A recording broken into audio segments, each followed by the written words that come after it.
The following presentation is a production of Ride the Wave Media. It's the Best Birth Podcast, where we interview experts that elevate you as you prepare your heart and mind to have the best birth. Each episode will interview professionals so you are prepared for pregnancy, birth, and postpartum. Our experts will build your confidence and empower you to trust your intuition throughout your pregnancy. This audio is taken from videos on YouTube. Watch the entire episodes on YouTube at Birth Made Mindful. You're listening to the Best Birth Podcast. We're so excited for our episode today with our expert, Amber Bruseke. She is the founder and owner of Biceps After Babies and has so many credentials. Today, she'll walk us through nutrition and exercise during pregnancy and beyond.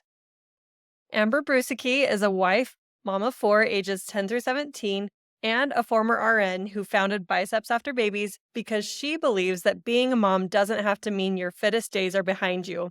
What started as a little Instagram account to share her fitness journey online has become a business focused on empowering women to achieve. Her signature coaching program, Macros 101, has helped over 8,700 women use the tool of macro counting to build a nutrition plan that's both effective and enjoyable. Amber, it is such a privilege to have you. Thanks, guys. I'm so excited to be here. Well, thank you for coming on. I found you after my second baby and was really excited just to start implementing some of the deeper thought work and then also the necessary steps to take care of myself and my physical body, and then also how that kind of like played into how we see ourselves with body image and like the mental element to it. Yeah, so much. So I would love for you to just give us a little background of what you're doing and how you're doing it. And wow, 8,700 women, that's incredible. Yeah, it's been quite a wild ride. So let me start and back up and kind of talk a little bit about my own fitness journey and my own pregnancy journey as well.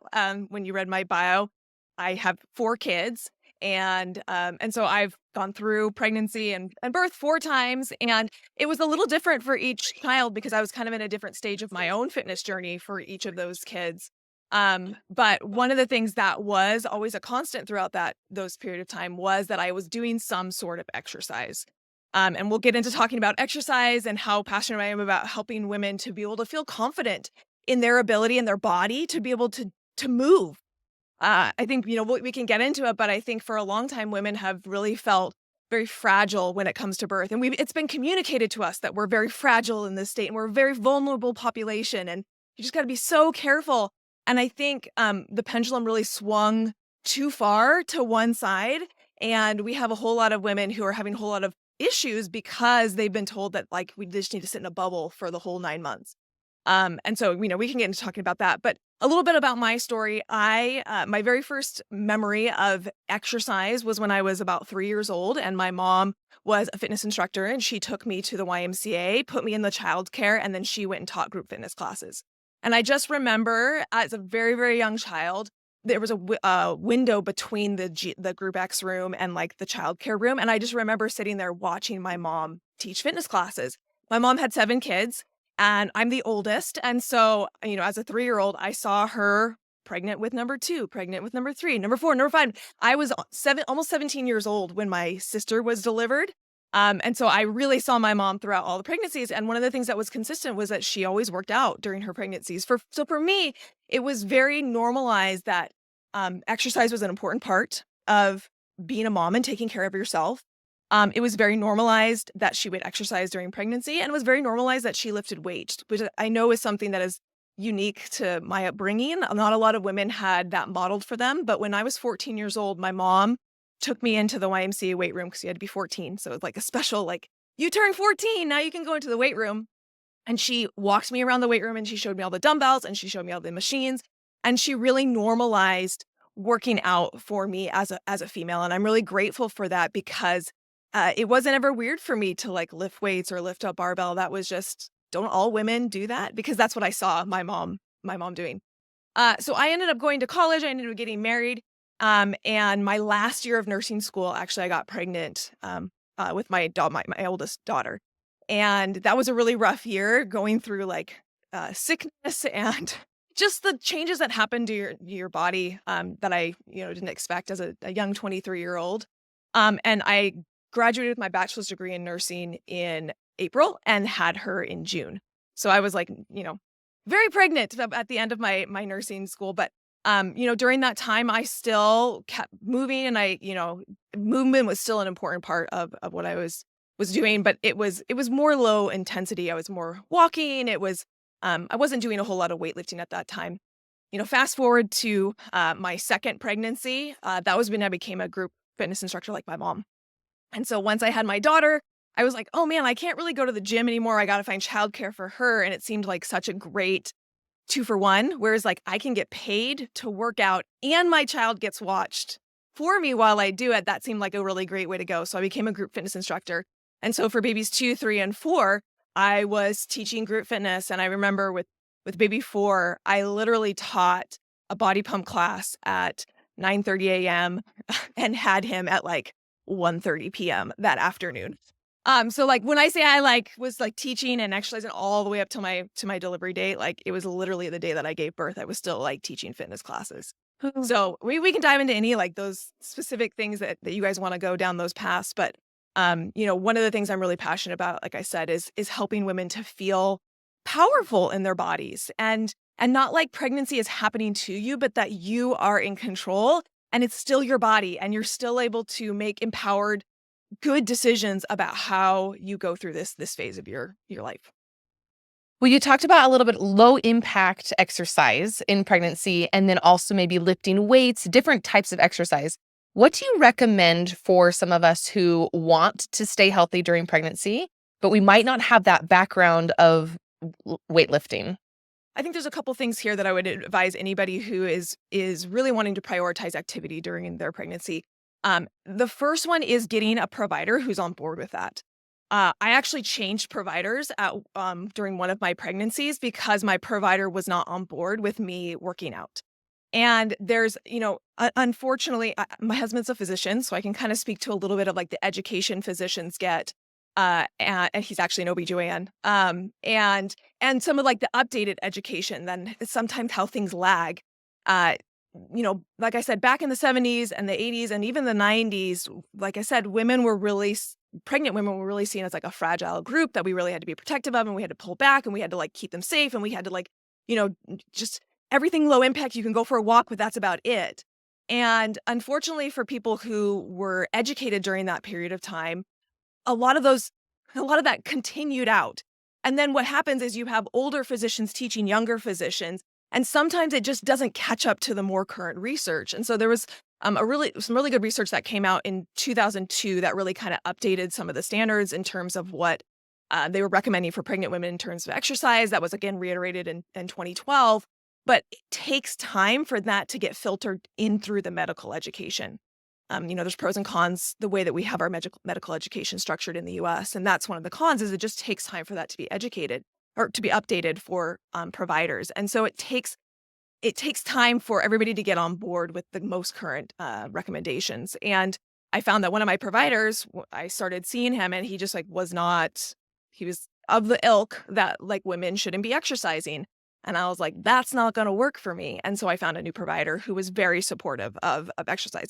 So I think that's one thing that I want to empower women to do when they're looking for providers. If exercise and movement is really important for you, and you can read all the research that shows why we can and should be exercising, is to make that a priority of finding a provider who's very supportive of that. Found another provider who was totally supportive of me lifting weights. Their recommendation, and obviously you need to talk to your own provider, but their recommendation was whatever you're doing beforehand, you can continue on during pregnancy. However, if there's someone out there who's like, but I wasn't exercising at all during pregnancy, can I start? Absolutely. The key is titration. So what a lot of women try to do is they try to go out, I'm going to go for a 3-mile run. Like that's a terrible idea. Bad idea. Go for a 5-minute run. Go for a 2.5-minute run. Go for a power walk for 5 minutes and then titrate that up over time. There is research to show that you can safely add exercise, but it needs to be done in a titration way, not in a like gung-ho, go, dump it all at once type of way. I think in pregnancy too, in my own experience, it was like I could take 2 steps forward and then sometimes I would have to take a step back. There was a day that I was really, really active, maybe doing a lot of yard work, lifting, squatting. Then it did feel like, okay, I need to I need to rest and I need to like give my body some time to recover. Yeah. Yeah. Your recovery may be longer than it was previously. I'm already starting to see that too. I just turned 40 this year. And, by no means am I like old, but I am starting to see that my recovery in my 40s was not the same as my recovery, how fast I could recover in my 20s. And it's the same thing when you are basically taking care of two lives at one time.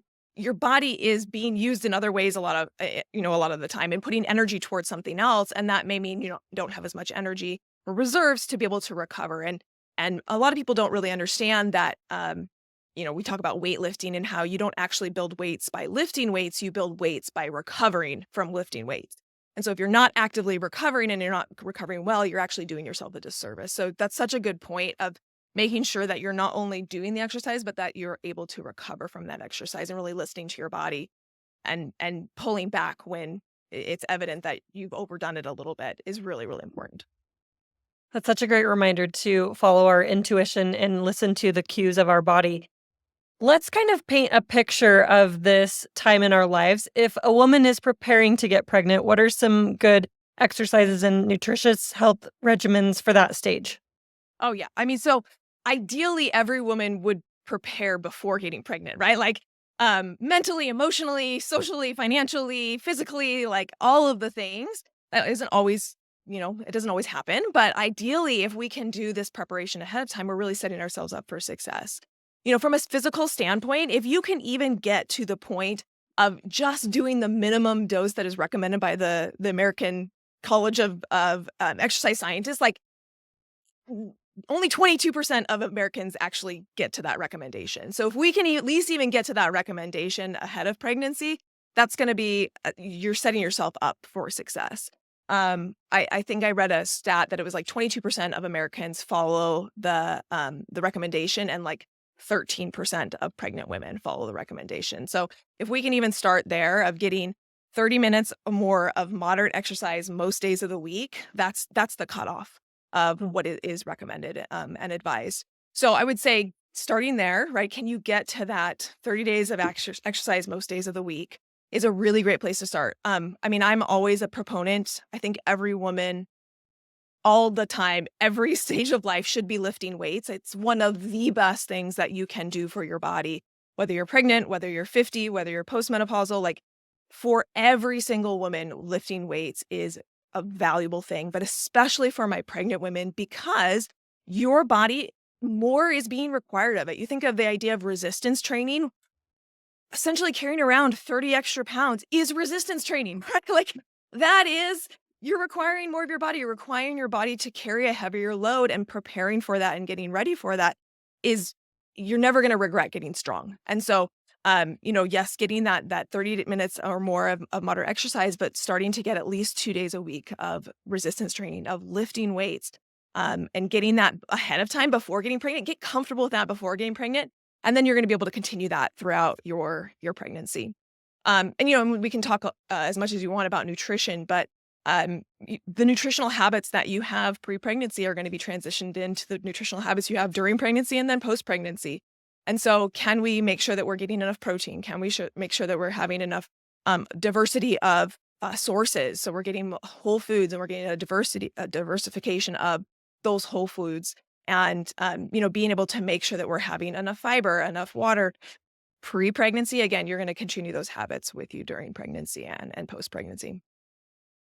So amazing. I want to step back and just say, like, you will never regret getting strong. Yeah, ever. I've never had anybody say, oh my gosh, it's so lame that I can squat 200 pounds. Like, never. It is one of the best things that women can do for their health, for their bodies, for their body composition, and for their mental well-being. There is just something so powerful about feeling strong. Being able to, I get goosebumps, like some of my favorite testimonials from clients. I actually just had one the other day.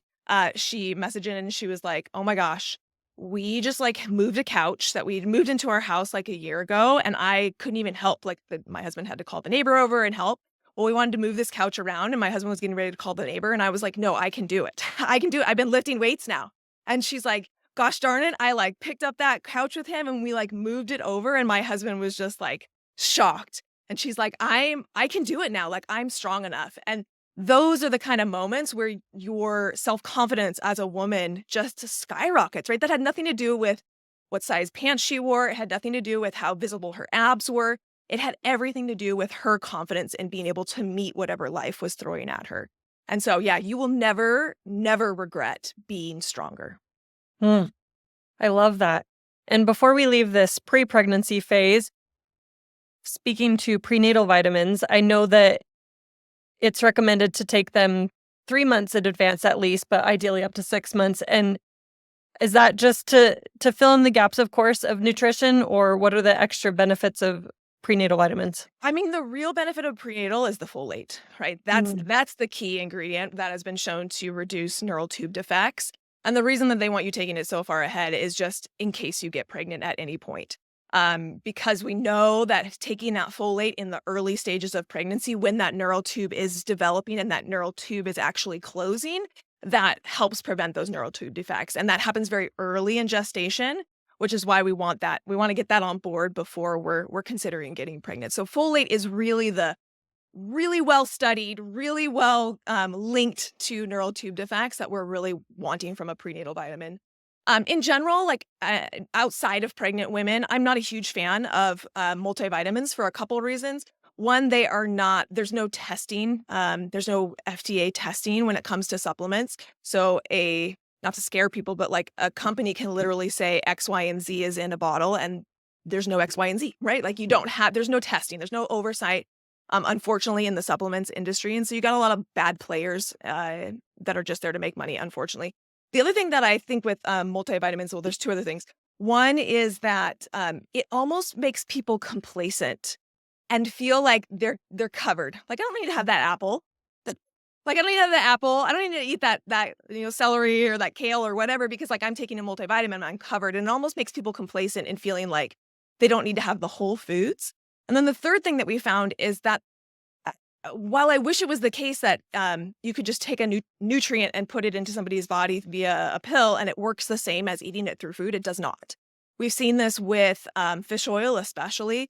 There was a real huge push to like have everybody taking fish oil supplements because it reduced cardiac events and it reduced high blood pressure, all of these things. The reason we did that was because we had these studies that were linking people who ate fish with having lower risk of cardiac events. And so we said, oh my gosh, the fish oil is contributing to a lower risk of cardiac events. So if we just put that in a pill and we give it to everybody, we're going to reduce everybody's cardiac events. And so they did that and they found that it didn't. And people had to take a step back and say, well, what's going on? Like we literally took the substance that's in fish and put it in a pill and gave it to people. And the reality is that our bodies are so complex that it doesn't work. It's not the same. Taking a fish oil supplement is not the same as eating fish twice a week. And so while I wish it was as easy as just taking all the nutrition that you need and putting it into multivitamin and giving it to somebody, it just isn't. Our bodies process things differently. So if you want to take a multivitamin, knock yourself out. Like I'm not going to, fine, that's fine, whatever. But don't allow it to prevent you from eating a diet rich in minerals and vitamins, a diverse palette of plant proteins, and plant sources so that we're really covering the gamut in terms of all those micronutrients that our bodies need. I want to talk a little bit about that diverse diet. So if you have a medical reason to have limitations of certain foods, or if you're choosing to be vegan or vegetarian, how can some of these things play out in our pregnancy if we're limiting the choices that we're making around our food? Sure. And I do want to differentiate between someone who has some medical condition and based off of a desire for how you want to eat, right? There's nothing wrong with having a desire to want to eat vegan or having a desire to want to eat vegetarian, but that's very different than someone who has celiac disease who literally can't process gluten. So I think it's important to know that during pregnancy, especially when the most important macronutrients that you need to be having is protein, because protein are the building blocks. Amino acids are the building blocks for any tissue, any cell structures that we have in our body. You're literally creating a human. You're literally creating tissue out of thin air. You're creating heart muscle out of thin air. You're creating skin and all these things out of thin air. And the building blocks for that is protein. And so one of the most important things that women who are pregnant want to do, and this again leads into that pre-pregnancy into pregnancy time frame, is making sure you're having enough protein. And for recommendations, I usually recommend clients around that 0.8 grams per pound. So how much ever you weigh, times that by 0.8, and that gives you a rough, good starting place with your protein. Now, you'll hear like bodybuilders and stuff talk about going up to like a 1 gram per protein. If you can do that, fantastic. If you're vegan or vegetarian, that may be more challenging. It's harder to get protein on a vegan or vegetarian diet. So maybe you're pulling that down to 0.6 or 0.7. But the point is paying attention to and making sure that you're getting enough protein so that you're able to do everything that your body is being required during that time frame. If you are vegan or vegetarian, it's gonna need to be more of a focus for you, right? I have a vegetarian daughter, and she recognizes that like she has to be very concerned about and focused on making sure she has protein at every single meal. And there's lots of sources of plant protein, right? So she can get protein from other sources, but it has to be something on her mind to make sure that she's getting enough. So if you're someone who is choosing a vegan or vegetarian diet for whatever reason, that would be the biggest thing to pay attention to, is making sure we're getting enough protein. Plant-based protein tends to be less bioavailable than animal sources of protein, meaning your body, in order to access the protein, our body has to digest it and then absorb it and be able to utilize it.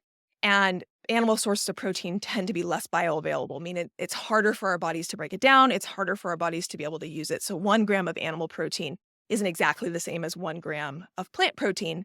And then in addition, plant proteins tend to not universally be complete proteins, meaning our body is able to make some proteins, just synthesize them because we're cool like that.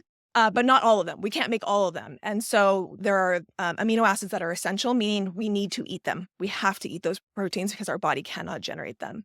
And plant proteins tend to be incomplete, meaning they'll have some of those amino acids that we can't generate, but not all of them, whereas animal sources tend to be more complete sources of protein. So you just have to be kind of aware too, if you're doing a plant-based diet, that you're making sure that you're getting enough protein, but that you're having a variety of protein sources. There's a reason that a lot of South American countries eat rice and beans together, because individually those are both incomplete proteins, but when paired together, they overlap, and now you have a complete protein. So if you're someone who, again, wants this type of lifestyle or diet, you just need to educate yourself to know what kinds of foods to eat, how to pair proteins together, how to make sure that you're getting enough so that you are able to do all the things that you need to be able to grow that little human. And you're an expert in macro counting. Do you recommend this during pregnancy? So I will say the way that a lot of people teach macro counting is very much as a diet. It's very much as a like, you need to follow this, you need to eat this, and if you don't, well, you should suck it up. Like, just do better, right? And that's very much not the way that I use macro counting. I use it much more as an education tool.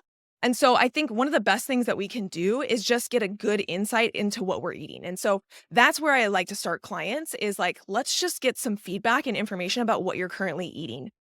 We don't have to change anything, but let's get that insight. So many women are walking around being like, I eat enough protein, but they've never actually tracked it, and they don't actually know how much they're eating. And I would say 85% of the people who come to me are like, I'm probably eating enough protein. It's like, no, actually, you're not when we track it.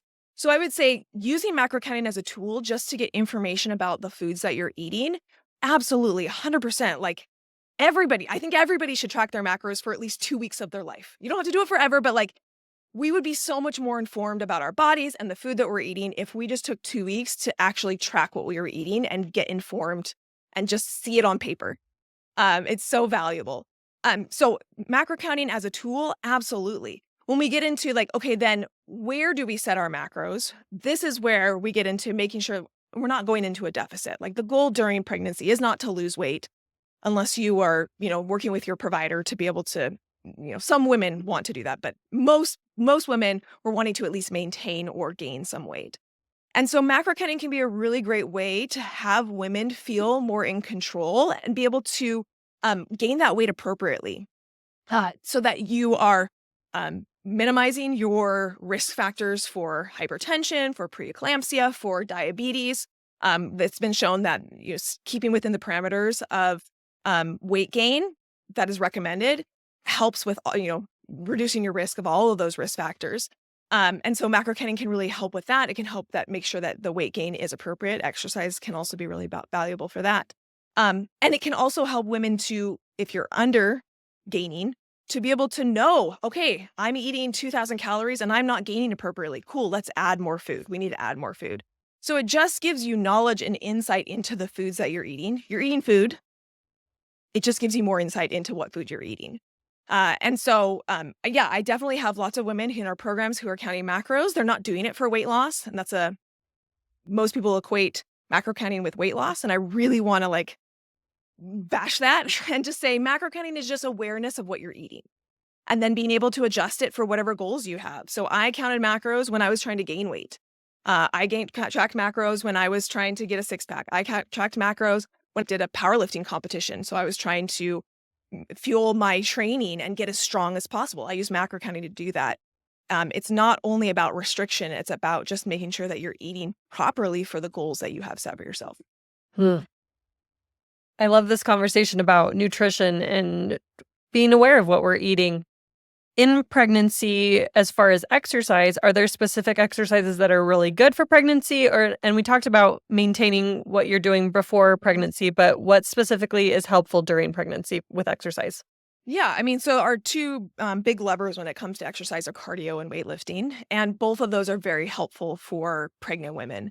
You think about it, pregnancy is challenging. We already talked about how it almost is resistance training all day long. You're carrying around all this extra weight, this extra, human in front of you. But then you think about delivery, and delivery is very physically requiring, physically taxing. It's like running a marathon. And I think it's so silly that we think we can run marathons without training for them, right? Nobody would ever go out and just be like, I'm just going to run a marathon today. I haven't done any running or training at all. We'd be like, you're crazy. And yet we think that we can go into delivery and birth without having some sort of training. So I kind of think of the exercise during pregnancy as a way that we're training ourselves, training our bodies to be able to handle the intensity of pregnancy and delivery.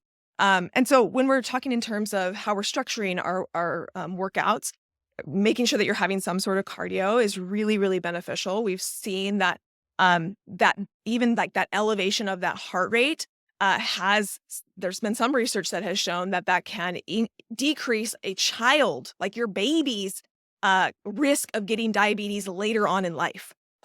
Crazy, right? It not only reduces your risk of getting diabetes during pregnancy, but it also impacts that child later on in life. And so definitely having some sort of cardio workout. And I always like to define cardio because people are like, I go for a walk. Is that cardio? That's the biggest question I always get. And the key with cardio is that we want to be paying attention to one of two things, either your heart rate, if you have something that can track your heart rate, or I can talk about what's called the talk test. So if you don't have a tracker, you can still figure this out. But if we are talking about in terms of heart rate, we're wanting to get your heart rate up into what we call a zone 2 range. So if you take, to find your max heart rate, you can do this math with me alongside in your guys' head. If you take 220 minus your age, that is about your max heart rate. So I'm 40, so I take 220 minus 40, my max heart rate is 180. From there, we can split it into zones. So if we're talking 50% to 60% of my max heart rate, that would be my zone 1. 60 to 70% of my max heart rate is going to be my zone 2. That's where we're really aiming to get up into to have it be considered cardio, is into that zone 2. So for some women, going for a walk, especially if you haven't done a lot of exercise, maybe if you're very, very pregnant, you're carrying a lot of this extra weight, a brisk walk outside may get you up into that zone 2. But I know a lot of women, myself included, that if I just go out for a walk around the block, it will not get me up into zone 2. So that's why having that range can be very helpful, because what you're wanting is to get up into the zone 2. That's where we start seeing some metabolic changes. That's where we start seeing the heart rate the heart and the body having to be able to perform more. So we're wanting to get up into that zone 2 at least. If you don't have a heart rate monitor, you have an Apple Watch or a Garmin, you can use what's called the talk test, which is essentially if I was chatting with somebody, I could talk with them, but if I was on the phone, they would be like, "Are you working out?" They would kind of know, because I would be a little bit out of breath. I could carry on the conversation, but I wouldn't be able to hide from them the fact that I was working out.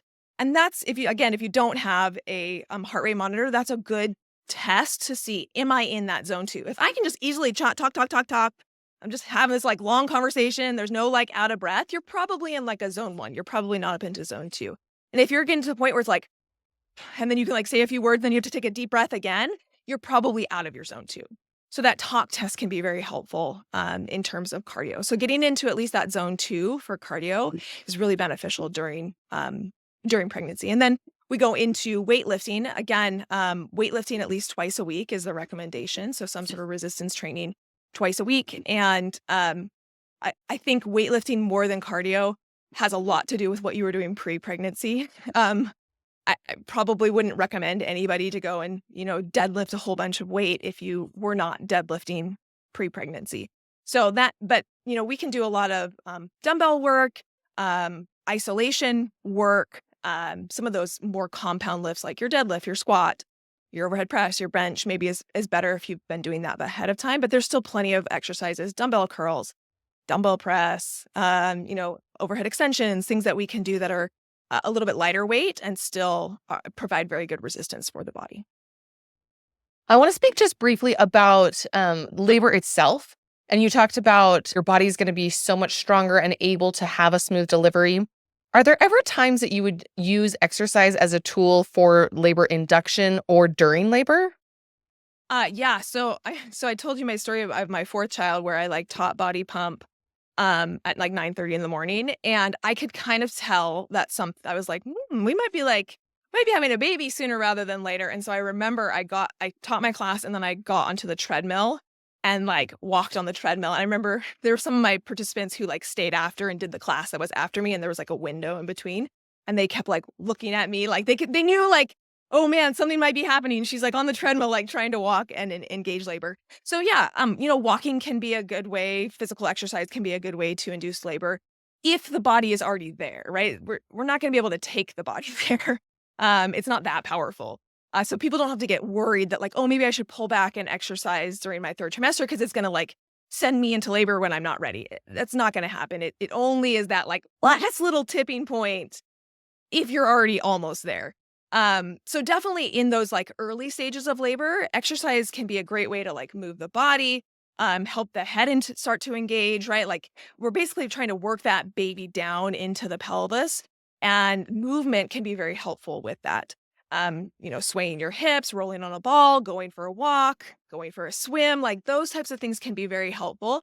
Once you start to get into that like active labor, that 6 centimeters plus, no, most people are not wanting to do very much movement, right? Maybe you're changing positions, but you're not. I was not going for a walk when I was 6 centimeters dilated. So exercise can definitely be helpful, especially in those early stages. Staying active, staying moving. There's a lot of research that shows. Husband and I were just talking about this the other day. He has a friend who his sister is in the hospital right now on bed rest, and we were having a conversation about the double-edged sword that bed rest is. It is one of those things where it makes us feel like we're doing something when we don't have anything else that we can do. But more and more, there's a lot of research coming out that there's a lot of detriments to bed rest. Mentally, physically, you lose mobility, you lose muscle mass, and so anyway, that kind of circling back around to this idea that like we want to be moving as much as possible as long as it feels good and we're progressing and there's no medical contraindications.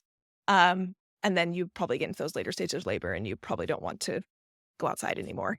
You want to kind of hunker down and do the dang thing. Okay, and then biceps after babies. Once baby is born and we are recovering ourselves, what exercises should we introduce and how early? Yeah, it's a really good question. So I always recommend my clients, wait till you're physically cleared, that 6-week appointment. There's a couple reasons for that.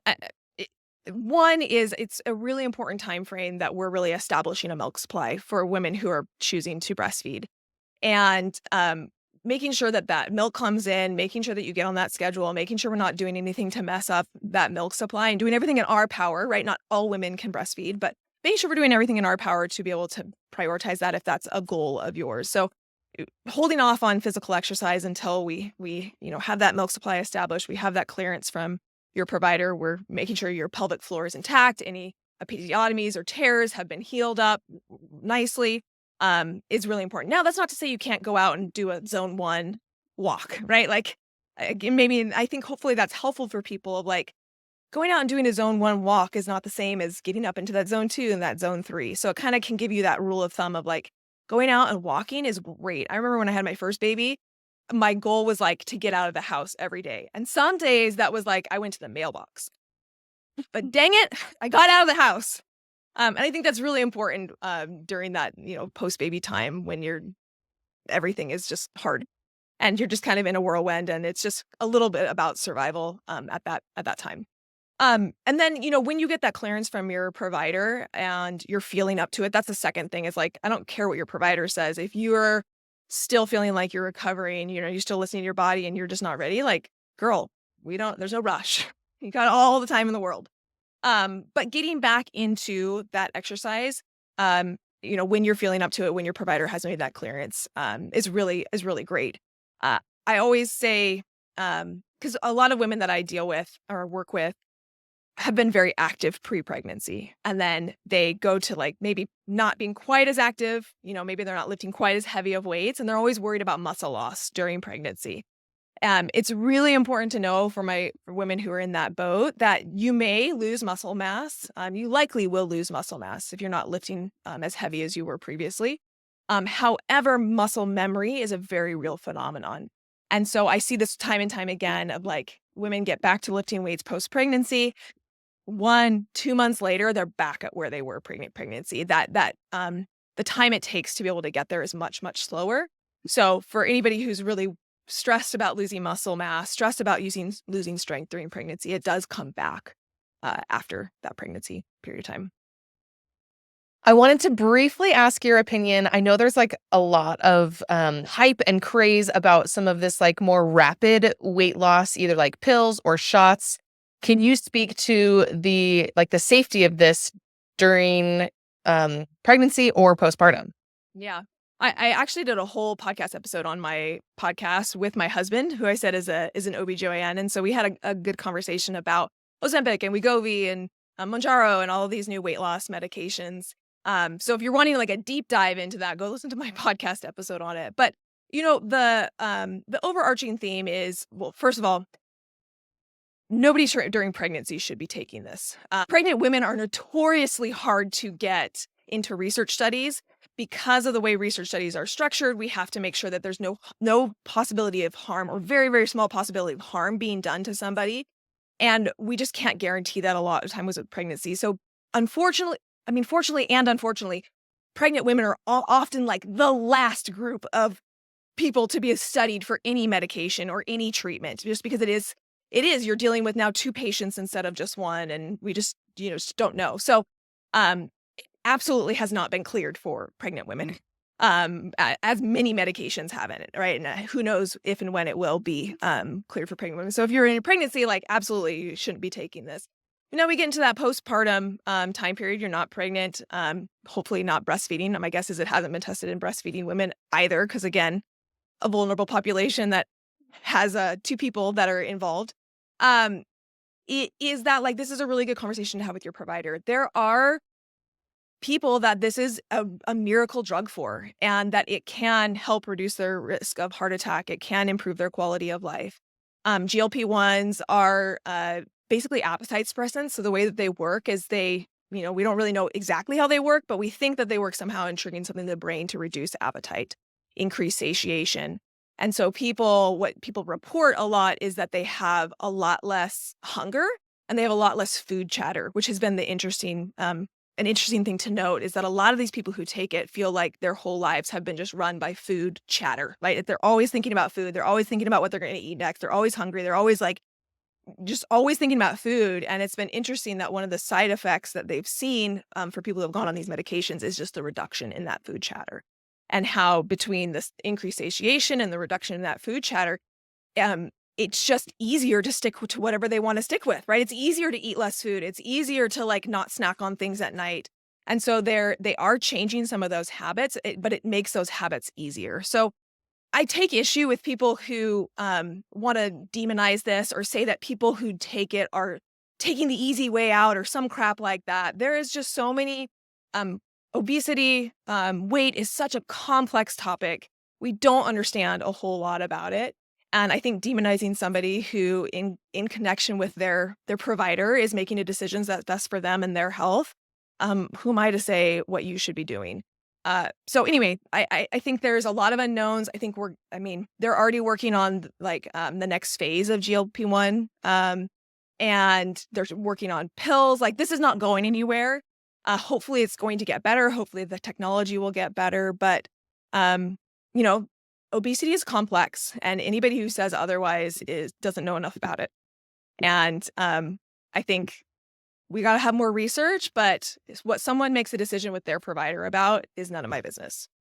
Well, and I think maybe one of the risks is that a lot of people are making these decisions without their providers. It's becoming much more accessible online and whatnot. And so making the conversation apparent here, if you're pregnant or breastfeeding, just take a pause, don't worry about, it's not the right time. You don't want to be the research study. Like, never. You do not want to be the research study on these types of things, right? Get through the pregnancy, get through the breastfeeding. I know it feels long. But it really is a short blip in your life. I birthed and breastfed 4 of my kids, and yes, it was time, but it was a blip. You will be able to not be breastfeeding at some point. And if you're wanting to talk to your provider about the medications, that's the point to be doing it. I love the point that you made that regarding postpartum, we're not in a rush. We have time to figure out our new normal and take this body moving forward.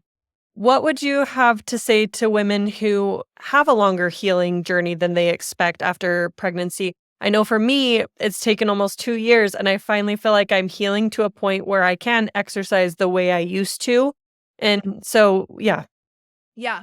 I think the best thing that we can do for women who are pregnant is to help them release expectations of what it's supposed to look like. But there is no normal time frame for pregnancy and postpartum. And I think when we talk as if there is, that it leads women to have these expectations that they're going to be able to lose 20 pounds in 5 weeks, and they're going to be able to fit into their postpartum jeans right away, and they're going to feel like themselves, and they're not going to struggle at all with prolapse or anything like that. And we do women a disservice when we have them coming in with expectations. And so I think the more that we can have conversations and share stories like this of it's completely valid that my experience was I was able to get right back to exercising and right back to working out. That was my experience, and it's completely valid. And it's completely valid that you had 2 years that it's taken you to feel like you can get back to exercising. I'm not right. You're not wrong. None of it. Our bodies are different. And the more that we can embrace that of just recognizing my body is doing what it's doing, and it's different than everybody else. I'm not the same as everybody else. My situation is not the same as everybody else. And having some grace for ourselves in that is really, really important, and admittedly very hard, because our society does really like to promote that, oh, you're not back in your postpartum jeans 2 weeks postpartum? What's wrong with you? And it's gosh, man, can we just get out of this idea that I need to get my body back. I need to, post-baby or pre-baby body, or my pre-baby weight, or these jeans, or whatever we get so hung up on. I want to give women grace because there's a big societal push there. But I think the more we can have honest conversations like this and be able to say, hey, if you go in with these expectations that it's going to be easy, or that you're going to just bounce back, maybe it will be. And then you'll be surprised and happy and overjoyed. But then if it's not, then you're not feeling like you're the odd man out, or you're weird, or, what's wrong with my body. I think that belief of I deal with this a lot with women, of coming to me with this belief of my body's broken, or something's wrong with my body, or my body's bad. And I just think that doesn't serve anybody to come with that belief. And so really just embracing where it is that you're at. I know it's easier said than done. Having patience, having grace for yourself. And again, reminding yourself, I know it feels like it's not, but it is. It's just a short blip, right? Even 2 years is just a short blip in your lifespan. And the journey is not linear. Yeah. Amen. So much. Yes, so true. Well, Amber, we'd love to share resources. Are there any books or other experts that you recommend for us to follow or find with nutrition and exercise? I mean, my favorite place to go to is the source, right? I with my nursing background, I love to read research articles. I like to stay up on like the latest research. I know not everybody's really excited about like reading peer-reviewed research, but Google Scholar has made it much more accessible. And even if you're just going on Google Scholar and looking at like what you're having questions about, and then clicking it and just reading like the abstract. In the abstract, they tell you like, here's what we're looking at, here's what we did, and here's the conclusion we came to. You don't have to read the whole thing, just the abstract. That is some of the best ways to be able to get some of the more up-to-date literature on topics. I'm always looking for, if you can find like meta-analysis is usually what I'm looking for, because that means that they took a whole bunch of research studies and then reviewed all of them together. So that's my favorite way to look up information. And I think sometimes people are intimidated by that, but go give it a shot. Like, it's actually not as intimidating as you think it is. Go to Google Scholar, put in like weightlifting in pregnancy, and like click on the first couple and read that abstract. And you very quickly can start to really learn what the actual research is saying. Other than that, I always follow people who are referring to the research. I think that that's really important, is like, if people are telling you something and they can't tell you where they got it from, or they can't cite the article, or they can't like direct you to where they're getting their information from, that's always a red flag to me. Girls Gone Strong has a really good research-oriented content that I really appreciate. They have some like prenatal and perinatal stuff that I find is a really good resource for my clients. Well, I love your nursing background that you bring to this, and just the research is the great place to go. You're right. Go to the source. Every week we share a Mom Squad secret from a woman in our community. So this week it comes from Lisa, and she said, night sweats postpartum are very common. Prepare by getting a waterproof mattress pad. So just all those things of pregnancy that we can look up and research and educate about the things that happen with our bodies. So thank you for adding your insight and expertise to our conversation and our podcast, and for talking with us today. Thanks so much. It's been really fun. Thanks for joining us on today's episode. We hope you've been elevated and inspired by this week's expert. Subscribe today so you never miss an episode. And please share our podcast or post on your social media so that other moms and dads-to-be can also have the best birth. Please note that the information provided is based on the expert's insights and personal experience. It is not intended as medical guidance. Please seek the advice of your medical provider as it applies to your specific condition.